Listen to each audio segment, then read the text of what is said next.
네, 안녕하세요. 예, 오늘부터 여러분들하고 이제 공탁법을 다시 정리하게 된 송영덕 법무사라고 합니다.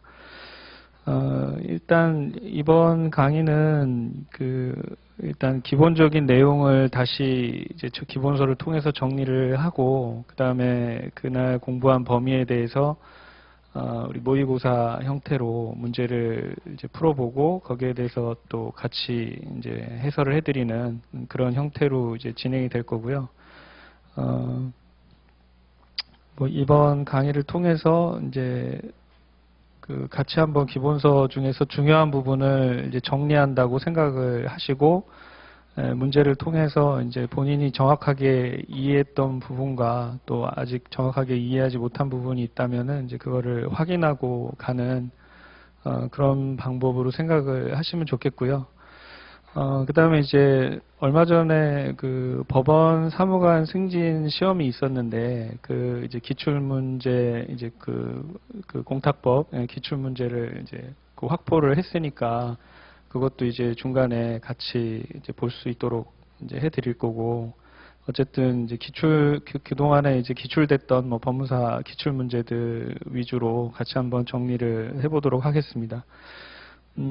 일단 뭐 객관식 문제는 그동안 여러분도 뭐 모의고사를 보신 경험이 많으시겠지만 그런 것 같아요. 이제 내가 확실하게 알고 있으면 뭐 이제 자신 있게 찍고 이제 넘어갈 수 있는데, 계속 이제 뭔가 확실하게 하나를 모르기 때문에 주저하다가 이제 실수를 하고 그러는 것 같은데, 이번 그 강의를 통해서 뭔가 이제 그동안 배웠던 것에 대해서 다시 한번 좀 이렇게 확신을 갖고 시험장에서 자신 있게 대처할 수 있는 그런 시간이 됐으면 좋겠습니다.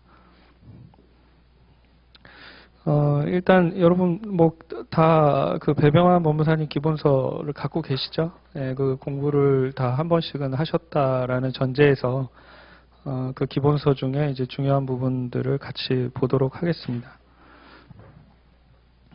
자, 일단 그 공탁의 뭐 개념부터 한번 보시죠.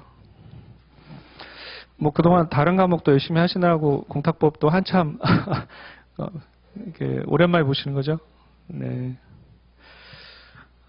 좀 공탁이란 보시면은 의의를 보시면 그 법령에 규정된 원인에 기해서 금전, 유가증권, 기타 물건을 공탁서에 인치해서 법령에서 정한 일정한 목적을 달성하게 하는 제도이다라고 되어 있죠. 그래서 여기서 얘기하는 일정한 목적이라는 게 이제 어떤 법적 효과를 얘기를 하는 거죠. 그래서 예를 들면 뭐 변제 공탁 같으면은 이제 변제라는 어떤 법적인 효과가 발생을 하는 거잖아요. 그래서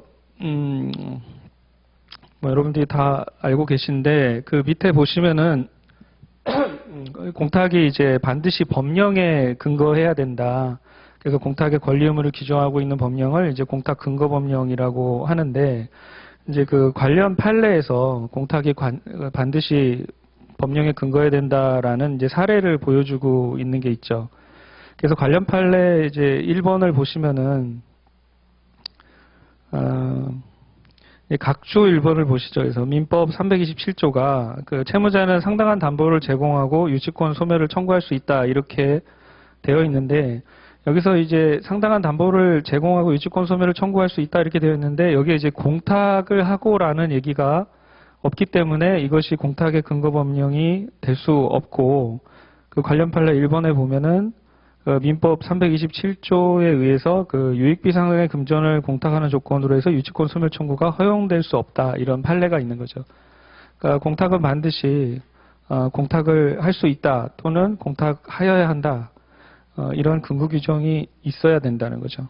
그래서 여러분들이 그 공탁서 양식을 보면 항상 그 공탁 근거 법령을 기재하는 란이 있다라는 것과 연결시켜서 생각을 하시면 될 겁니다. 그다음에 4페이지로 넘어가서 공탁의 목적물이 금전이나 유가증권, 뭐 기타 물품으로 이루어져 있다라는 것을 알고 있고요. 그 다음에 공탁의 기본 구조로 가서 보시면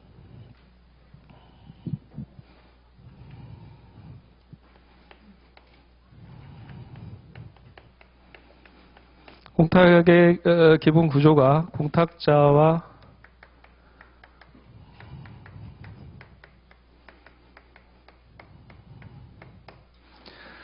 자, 이런 이제 구도로 이루어져 있는 것이죠. 그래서 공탁자가 공탁을 하고 만약에 이것이 이제 뭐 변제 공탁이다라고 생각한다면 공탁자가 공탁을 하고 갖게 되는 것을 회수 청구권이라고 하고 피공탁자가 갖게 되는 것을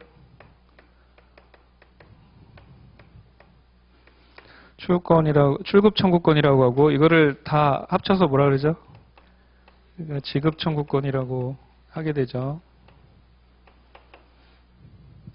그리고 이것이 이제 공탁자가 갖고 있는 이 회수 청구권, 그 피의 공탁자가 갖고 있는 이 출급 청구권을 어떤 지명 채권의 성질을 갖고 있다. 그렇기 때문에 이것이 뭘 할 수가 있는 거죠? 이 회수 청구권을 양도를 할 수 있는 거죠. 양도. 출급 청구권도 양도가 가능하고 그 다음에 또 공탁자가 공탁소에서 갖고 있는 이것이 지명 채권이기 때문에 이 채권에 대한 뭐가 가능한 거죠? 이 공탁자의 다른 채권자에 의한 강제집행, 채권의 강제집행 방법에 따른 강제집행도 가능한 거죠. 뭐 압류 주심 명령이라든가 압류 전부 명령이라든가 뭐 이런 것들이 가능한 거죠. 그래서 그 책에서 보시면은 공탁소에 금전, 유가증권, 기타 물품을 임치하는 자를 공탁자라고 하는 것이고 공탁자에 의해서 그 공탁물을 수령할 자로 지정된 자를 피공탁자라고 한다. 그렇게 되어 있고요.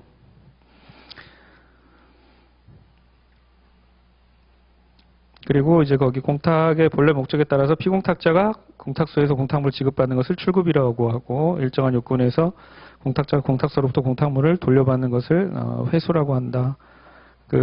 이러한 회수 청구권, 출급 청구권을 합쳐서 지급 청구권이라고 한다. 그런 내용들이 있고 5페이지에 이게 지명채권 성질을 갖고 양도하거나 뭐 질권 설정을 하거나 강제 집행에 의해서 압류, 가압류, 뭐 체납처분 압류의 대상이 될 수 있다. 그리고 상속이 대상이 될 수도 있다. 이런 내용들이 나와 있는 거죠. 여러분들이 뭐 이미 다 알고 계시는 부분이라고 생각하고요. 그 다음에 7페이지로 넘어가겠습니다. 공탁의 법적 성질에 대해서도 뭐 가끔 이제 출제가 될 수 있는데 최근 한 5년간 출제가 안 됐었기 때문에 올해는 뭐 심심해서 한번 다시 낼 만한 문제가 아닌가 뭐 이런 생각이 드네요.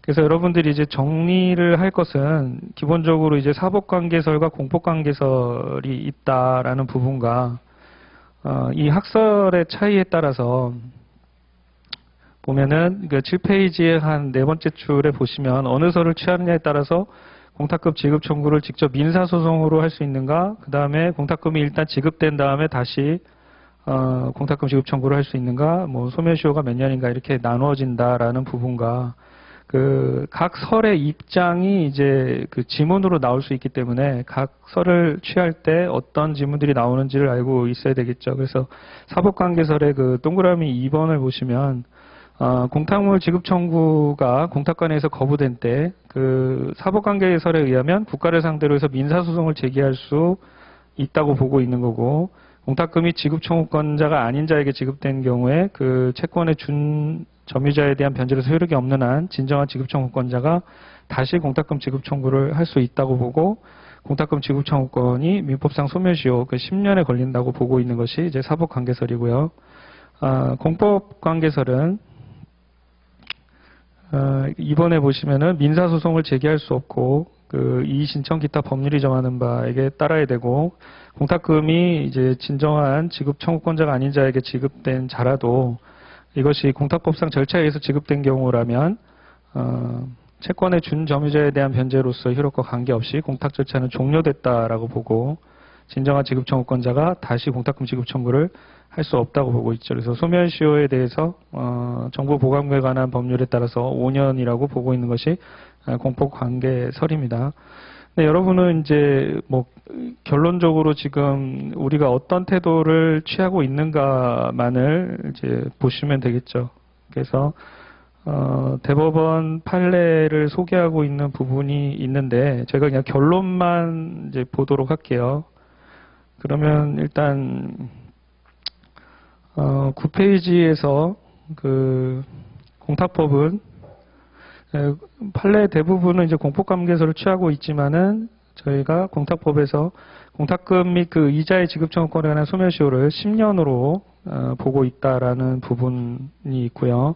그다음에 10페이지로 넘어가면 공법관계설에 입각할 때 공탁 업무의 처리 방향해서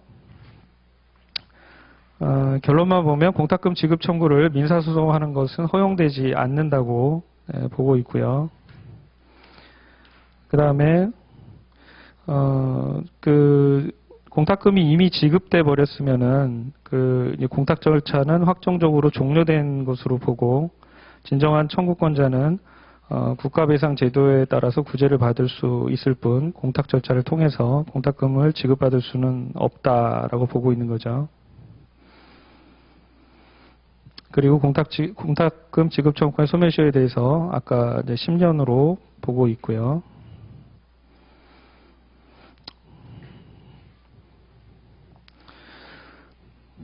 자, 그 정도를 정리하고 넘어가시죠. 그 다음에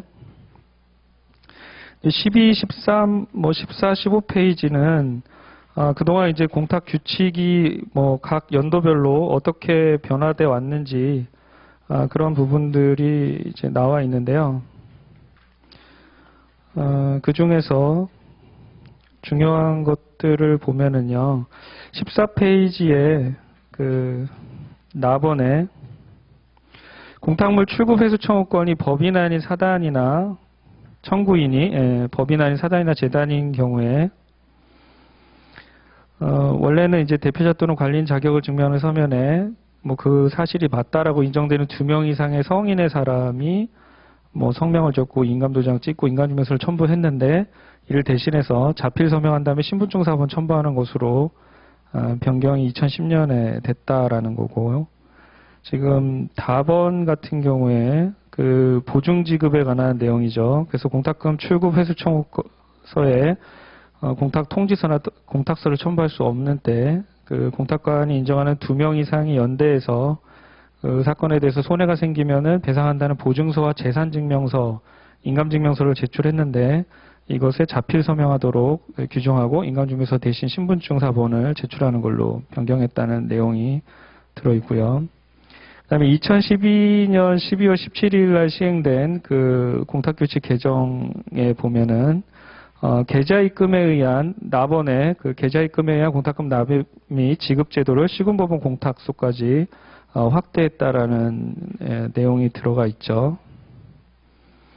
그다음에 우편료를 현금으로 납입하도록 했다는 내용이 있고요. 그다음에 마번에 보면은 그 공탁관계서류 열람 및 사실증명을 청구할 때 500원 인지 첨부했던 걸 면제하도록 했다는 부분이 있고, 그다음에 아번에 보면은 금전공탁 사건에서 전자공탁 시스템에 이용해서 전자문서를 작성해서 제출할 수 있는 근거를 규정하면서 공탁금 출급 또는 회수 청구 경우에 5천만 원 이하 사건에 대해서만 할 수 있도록 신설했다는 부분 체크하시면 됩니다. 그 다음에 16페이지로 넘어가시면요. 그 공탁금 이자에 관한 그 규칙이 나오는데 현재 공탁금의 이자가 연 이제 0.1%다라는 부분 이제 체크해서 알고 계시면 되고요. 뭐 제가 공부할 때는 2%였어요. 그래가지고 왜 이렇게 공탁금 이자가 낮냐 이랬는데 이게 지금 0.1%까지 떨어진 거죠.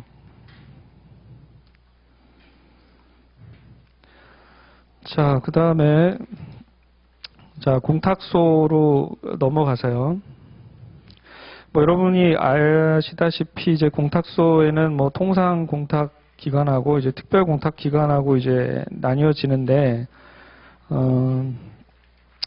중요한 거는 이제 17페이지에 2번에 보시면 대법원장은 금전, 유가증권, 기타 물품을 보관할 은행 또는 창고업자를 공탁물 보관자로 지정한다라는 부분이 있죠. 그래서 지금 그 공탁물 보관자를 지정하는 게 대법원장이다. 그 부분을 체크를 하시고요. 공탁소의 그 종류로 이제 넘어가서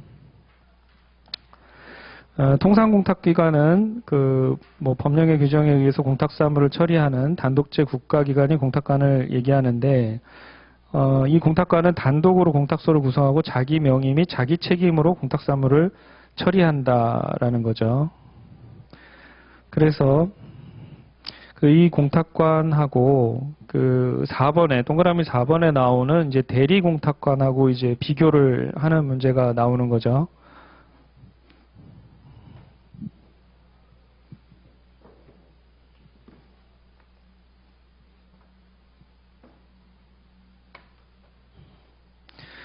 그래서 그 4번에 대리공탁관을 보면은 지방법원장 또는 지원장이 공탁관이 직무를 수행할 수 없는 경우에 대비해서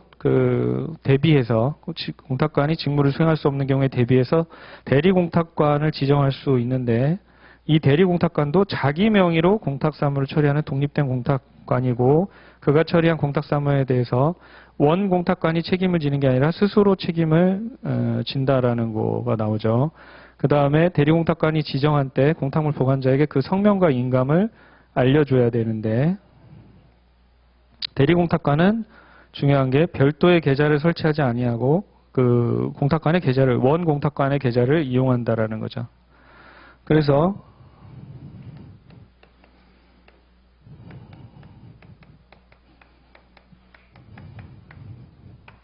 자 대리공탁관도 지금 뭐 원래 공탁관이 어떤 사정에 의해서 직무를 수행할 수 없을 때 대신 그 공탁 업무를 처리하는 사람이지만 자기 명의로 업무를 처리한다라는 거고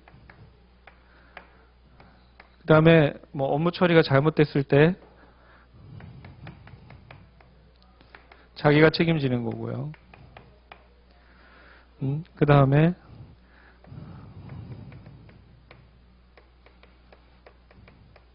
별도의 계좌를 만드는 게 아니고 기존의 원 공탁관의 계좌를 이용한다는 거죠. 그런데 지금 특이한 거는 이 대리공탁관의 성명과 인감을 공탁물 보관자에게 통지한다는 거죠. 네. 자, 그 부분을 체크를 하시면 됩니다. 자, 뭐 지금 제가 말씀드린 것 중에 이제 중요한 부분이 하나 빠진 거는 2번이죠. 2번. 기본적인 내용이지만 공탁관은 지방법원장 또는 지방법원 지원장이 소속 법원 서기관 또는 법원 사무관 중에서 지정한다. 그래서 서기관은 이제 4급이고 사무관이 5급이죠. 그런데 시군법원의 경우에는 소속 법원 주사 6급 또는 법원 주사부 7급 중에서 지정을 한다는 거죠. 자, 그 다음에 이러한 지금 공탁관의 그 심사권에 대해서 나오는데, 여러분이 이제 심사 방법과 심사 범위에 대해서 이제 나눠서 이제 생각을 해봐야죠. 그래서 심사 방법에 대해서는 그 형식적 심사주의를 취한다 이런 얘기를 많이 들으셨을 거예요. 그래서, 그 심사 방법에 대해서 두 번째 줄에 보면은 공탁관계법령이 규정하는 공탁서 또는 지급청구서 등과 첨부서면만에 의해서 심사하는 형식적 심사주의에 의한다. 그래서 뭐 새로운 자료의 제출을 요구할 수가 없는 거죠.